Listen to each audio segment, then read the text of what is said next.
अपनों में खड़ो सकी हो। सुशीला बाहर आती है, कहती स्वामी सुनिए ना, ये सब द्वारकाधीश की कृपा है।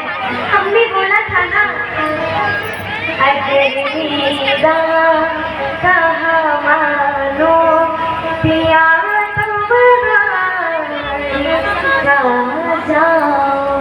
ये सब उन्हीं की कृपा है।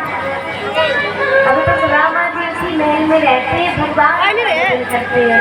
बोलिए द्वारकाधीश की, सुदामा जी महाराज की। तो आइए आगे कथा। अब कहते हैं बाप ने वो किया, बाप 1 नंबर बेटा 10 नंबर। आप लोग तो समझदार हो। तो भगवान की बच्ची भी बहुत मचाते थे और तुम सब यदुवंशी आपस में लड़ कर मर जाओगे। तो जितनी यदुवंशी थी आपस में लड़ झगड़ कर सभी मारी गई, सब मारी गई। और कन्या का भी परम धाम जाने का समय आ गया। अब जैसे ही कृष्ण परम धाम जा रहे थे तो उद्धव ने पूछा सरकार आप ये बताइए, आप परम धाम जाओगे तो प्रलय होगी, फिर द्वापर के बाद आएगा कलयुग। ये कौन सा युग चल रहा है?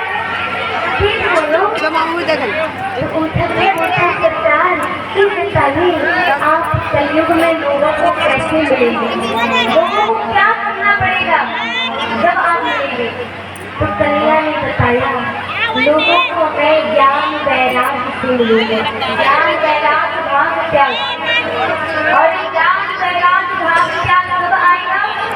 जब हम भागवत कथा सुनेंगे। भासी भाग दासी ज्ञान वासी वैराग्य दासी त्याग। भागवत कथा सुनने से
कलयुग में केवल भगवान के नाम का ध्यान है।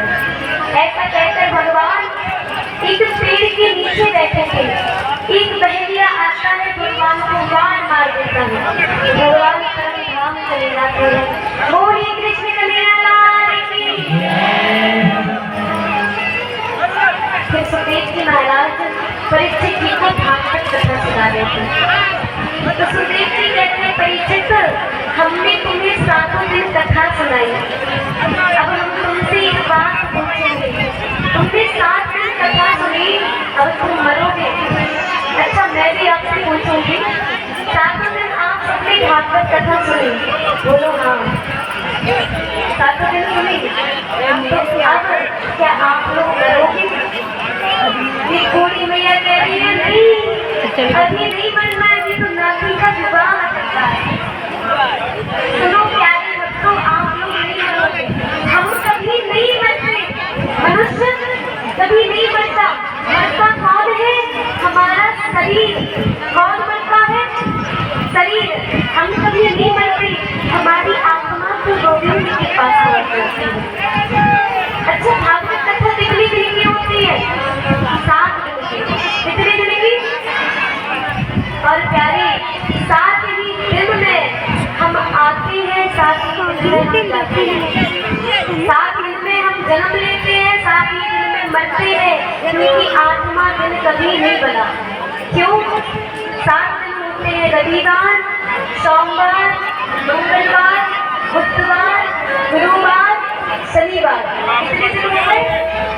8वां दिन नहीं बना। तो मनुष्य 7 ही दिन में जन्म लेता है, 7 ही दिन में मरता है और 7 ही दिन की भागवत कथा है। जो व्यक्ति, जो मानव भागवत कथा 7 दिन भाव से सुनते हैं, प्रेम से सुनते हैं, उनकी आत्मा गोविंद के पास पहुंच जाती है, कन्हैया के पास पहुंच जाती है। ऐसा कहकर सुखदेव जी अंतर ध्यान हो गए। तो परीक्षित जी को शाप लगा था, उन्हें कच्छप सर्प 7वें दिन के बाद रख लेगा। कच्छप सब रचना है, परीक्षित जी भी परम धाम पहुंच जाते हैं। फिर परीक्षित जी के बड़े बेटा जन्मेजय ने यज्ञ किया। मार्कंडेय मुनि ने रोका, फिर हुई प्रलय। कहते हैं द्वापर युग की प्रलय केवल एक बाबा ने देखी। इसमें मार्कंडेय मुनि ने, इसने देखी मार्कंडेय मुनि ने। फिर वो भी उसी में परम धाम को पहुंच गए। फिर प्रलय हुई, फिर द्वापर के बाद आया कलयुग। हम सब किस युग में जी रहे हैं?